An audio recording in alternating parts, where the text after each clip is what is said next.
தேமுதிக பொதுச் செயலாளர் பிரேமலதா விஜயகாந்த் அடுத்த ஆண்டு நடைபெற உள்ள சட்டமன்ற தேர்தலை முன்னிட்டு உள்ளம் தேடி இல்லம் நாடி என்ற முழக்கத்துடன் கேப்டன் ரத யாத்திரை தொடங்கி தமிழகம் முழுவதும் சுற்றுப்பயணம் செய்து வருகிறார். அதன்படி நேற்று ராமநாதபுரம் அவருக்கு ராமநாதபுரம் ரயில் போது மாவட்ட செயலாளர் சின்னா தலைமையில் உற்சாக வரவேற்பு அளிக்கப்பட்டது.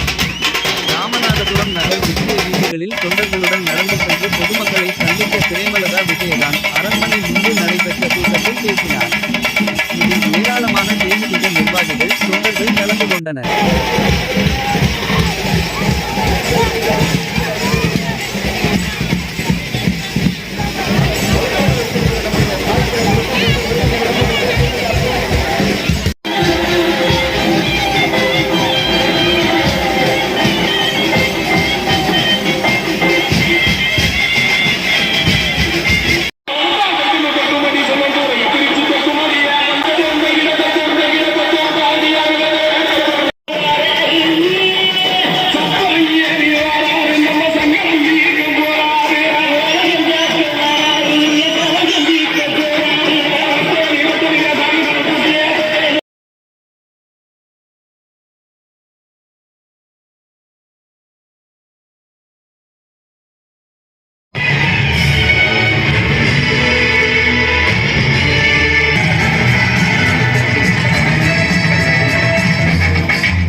இது போன்ற பல செய்திகளை உடனுக்குடன் தெரிந்து கொள்ள சப்ஸ்கிரைப் பண்ணுங்க. மறக்காம பெல் பட்டனையும் பிரஸ் பண்ணுங்க.